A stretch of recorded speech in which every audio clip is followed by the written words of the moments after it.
नमस्कार. डी 24 तास paid news channel तुम्ही पाहू शकता. मुंबई आग्रा हायवे जवळ असलेले धुळे जिल्ह्यातील पूर्ण गुरुद्वारा आहे. आपण सर्वात पहिले बाबा धीरज सिंग यांच्या समाधीकडे जाऊया. तुम्ही बघू शकता बाबाजींची समाधी या ठिकाणी आहे आणि अवघे या समाधीला 5 ते 6 महिने झाले. तुम्हाला माहिती असेल मीडियामध्ये हा प्रश्न देखील या ठिकाणी निर्माण झाला होता की बाबांची हत्या करण्यात आली होती. पण बाबांचं एक स्वप्न देखील या ठिकाणी मोठ्या प्रमाणामध्ये होतं की धुळे जिल्ह्यामध्ये देखील झाला पाहिजे होता आणि ती सुख सुविधा झाली की नाही. कारण बाबाजींचं स्वप्न देखील असंच होतं की असा गुरुद्वारा या धुळे जिल्ह्यामध्ये असला पाहिजे. तर त्यांना जे येणारे गोल्डन टेम्पल वरून जे येणारे लोक जे नांदेडला जाणारे ते धुळे वाहून जातात. कारण हायवे क्रमांक 3च्या माध्यमातून ज्या वेळेस ते जातात तर धुळे जिल्ह्यातला हा मोठा गुरुद्वारा असेल त्या लोकांच्या सुख सुविधेसाठी बाबाजींनी या ठिकाणी जे सर्वात पहिलं स्वप्न बघितलं होतं ते जे शौचालय असेल, महिलांसाठी असेल आणि इतर गावाचे लोक असेल त्यांच्यासाठी बनवण्यासाठी बाबाजींनी आपले जे या इथले जे भाविक आहे त्यांच्या माध्यमातून हे संपूर्ण बनवलं. आणि इथल्या गुरुद्वाराच्या परिसरामध्ये इथले जे शीख बांधव आहे त्यांनी ही संपूर्ण मदत केली आहे. हजारो लोक जरी या गुरुद्वारामध्ये आले तर त्यांना अनेक ठिकाणी असं असतं की राहण्याची सुविधा नसते. पण बाबा धीरज सिंगच्या माध्यमातून त्यांनी त्यांचं हे देखील एक स्वप्न होतं की लोकांना राहण्यासाठी एक सुविधा असली पाहिजे. या ठिकाणी एअर कंडिशन या ठिकाणी राहण्यासाठी रूम आहेत. बाबाजींच्या माध्यमातून या ठिकाणी करण्यात आले आणि त्यांच्यानंतर हे तुम्ही बघू शकता या संपूर्ण गुरुद्वारा परिसरामध्ये विकासाचे काम मोठ्या प्रमाणामध्ये छोटा हॉल या ठिकाणी बाबांच्या माध्यमातून करण्यात आला होता. बाबांचं शांत झाल्यानंतर त्यांची जी गादी गुरु गादी त्यांचे छोटे भाऊ ते देखील आपल्या सोबत आहेत. त्यांनी या ठिकाणीची गादी हे केली. त्यानंतर किती विकास कामं झाले कारण जिल्ह्यामध्ये असेल किंवा पूर्ण महाराष्ट्रामध्ये असेल हे बाबाजीच्या देहांतानंतर त्या गुरुद्वाराचं नेमकं काय झालं असे प्रश्न अनेक लोकांच्या मनामध्ये निर्माण होत आहे. आपण या ठिकाणी जरा हिंदीमध्ये जाणून घेऊया कारण बाबाजींना मराठीचा थोडा प्रॉब्लेम असतो. बाबा क्या कहेंगे आप यहाँ बाबा धीरज सिंह जी के आप छोटे भाई है और आप इन्हें यहाँ की गद्दी संभालिए, क्या कहेंगे आप? सबसे पहले तो गुरु की फतेह है जो खालसे की प्रवान करने का। वाहिगुरु जी का खालसा, वाहिगुरु जी की फतेह।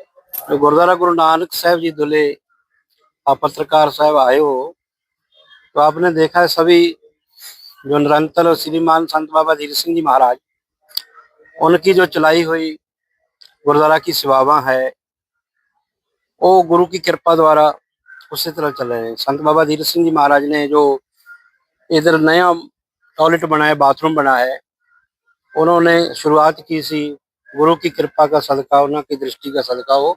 अब जो गुरुद्वारा जो बाथरूम है वो संपूर्ण हो गए तो वो उनका उद्घाटन भी हो गया और वो संगतों के लिए अब समर्पित कर रहा है। तो संगत यात्रा के लिए आती है, उसको इसने नाना धोना है जो भी उतरा वो जाते हैं। तो बाबा जी ने लेकिन थोड़ी साफ सफाई थी, नए गद्दे चेंज किए हैं, चादर चेंज की हैं, इस तरह चेंज किया है। थोड़ा मोटा जैसे वो बिल्डिंग है उसमें पेंट होने का था वो भी गुरु की कृपा द्वारा वो पेंट हो चुका है। अब सेवाएं चल रही हैं, जो जो थोड़ा रहता है वो हौली हौली कंटिन्यू चल रहे हैं, कर रहे हैं। तो ये यहाँ सत्संग समारोह का क्या चल रहा है अभी सदा फिलहाल? वो तन तन साहब श्री गुरु अर्जन देव साहब महाराज जी की जो शहादत का दिन है वो 18 जून का है।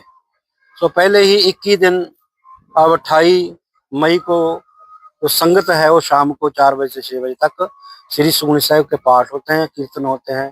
हम भी कथा कीर्तन में हाजिरी भरते हैं और आज 12वां दिन है।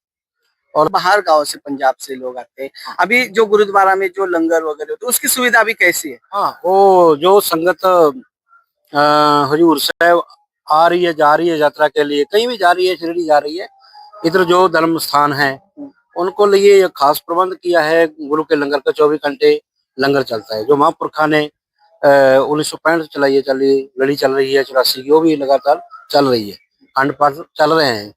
और तो बाबा जी का जो सपना था कि यहाँ गुरुद्वारा में हर सुख सुविधा हो, आपके माध्यम से अभी क्या कहेंगे आने वाले दिनों में क्या क्या सुविधा इस गुरुद्वारा में रहेगी जाके धुलिया गुरुद्वारा का नाम पूरा महाराष्ट्र में हो जाए, क्या कहेंगे? वो तो देखो आपको मैं पहले बता रखा हूँ कि महापुरखा ने भी बहुत बड़ी संगत की सहयोग से और संगतां की सुविधा दिलाई।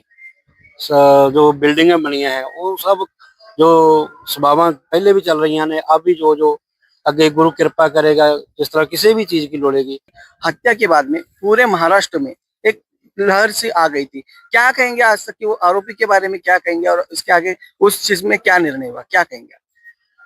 वो ऐसे है ना, देखो बाबा जी का जो पीछे मर्डर हुआ वो सोच समझ के किया गया, और जो बाबा जी की प्रॉपर्टी के लालच में किया है, जो उनका चेला था रणवीर सिंह, उसने सब सोच समझ के किया है। जो उसको बंदा है जो जेल में है, उसको खैर किया उसने। और मैं तो कह रहा हूँ महाराष्ट्र सरकार से भी सही जो जांच है, जो सीआईडी चल रही है, वो सही तरीके से सीआईडी जांच होए, जो सच का सच मिल जाए संगत को। हमको भी ये उम्मीद है सरकार से भी, जो बंदा पकड़ा जेल में है वो, और उसको भी पूछताछ की जाए, उससे पूछताछ नहीं की। और सीआईडी वो भी जो प्रॉपर काम कर रहे हैं, वो भी हम उम्मीद करते हैं वो सच्चे हृदय से करें और संगत को न्याय हो और हमको न्याय दिलाएं। और एक बात और है, जो संगत को गुमराह करने के लिए फेसबुक पे, यूट्यूब पे जो गुरुद्वारा का ग्रुप बनाते उस पे गलत कमेंटबाजी कर रहे हैं, मैं उनको भी कहता हूँ भी समय से सचेत हो जाओ। वो परमात्मा की जो लाठी है वो खड़का नहीं करती। हम उसको भी कहते हैं, विनती करते हैं भी वो भी अपनी हरकतों से बाज आ जाए। और जो गुरुद्वारा का ग्रुप असो ते तो बनवतात आणि 24 तास या ठिकाणी ही जी भट्टी ही सुरी असते आणि आपण हे लंगर ज्यानंतर हे झालं, स्वयंपाक झाल्यानंतर नेमकं लोक बसतात कुठे हे देखील आपण या ठिकाणी जाणून घेऊया। ठीक आहे, तुम्ही बघू शकता या ठिकाणी जर नंतर जे लोक येतात 50 ते 60 लोक या ठिकाणी लंगरसाठी बसतात, जेवणा वगैरे साठी, आणि ती सुविधा या ठिकाणी उपलब्ध केलं। ज्यांनी आपलं भोजन केलं त्यानंतर या ठिकाणचे जे भोजन देतात आणि त्यानंतर आपल्या भोजनाची जी थाळी असेल ती त्या ठिकाणी धुतली जाते आणि स्वच्छ केली जाते। हा तो एक पार्ट आहे ते ज्या ठिकाणी 50 ते 60 लोक या ठिकाणी आपले भोजन करतात। तुम्ही बघू शकता या ठिकाणी सकाळी आणि संध्याकाळी भजन एक कीर्तन हे चालू असतात आणि गुरुचा पाठ या ठिकाणी कंटिन्यू असतो। हे जे गुरुद्वारा आहे या ठिकाणी जे साहेबजी आहे त्यांचा पाठ या रात्र दिवस या ठिकाणी 24 घंटे या ठिकाणी चालू असतो। हे ते स्थान आहे धुळे जिल्ह्याचं, तुम्ही बघू शकता।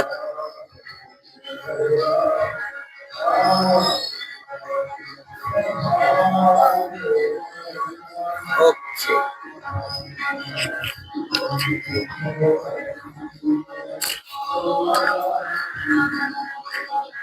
तुम्ही बघू शकता 2 ते 3 महिने अगोदर ज्या वेळेस बाबाजी होते त्यांनी हे देखील याचं उद्घाटन नेटकच केलं होतं। या उद्घाटनाच्या वेळेस अनेक जिल्ह्यातील मोठे मोठे लोक या ठिकाणी आले होते। आज तसाच आज आपण या ठिकाणी जे गुरुद्वारामध्ये जे बाबा धीरज सिंग त्यांच्यानंतर जे झालेले काम आहे, विकास कामं, ते झाले की नाही झालं असा प्रश्न अनेक शीख बांधवांमध्ये निर्माण झाला होता, अनेक लोकांमध्ये निर्माण झाला होता।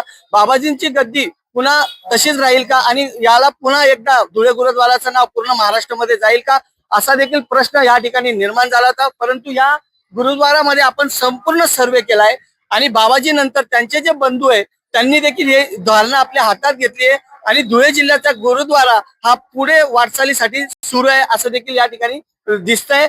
आणि तुम्ही बघू शकता महाराष्ट्रामधील असेल, भारतामधील असेल, अनेक लोकांनी धुळे जिल्ह्यातील गुरुद्वाराला यावं, त्यांना भेट द्यावं आणि त्या माध्यमातून या गुरुद्वाराचा देखील आनंद घ्यावा। कॅमेरामॅन निलेश डोलेसे, जॉनी पवार, डी24 तास चॅनल। जय हिंद, जय महाराष्ट्र।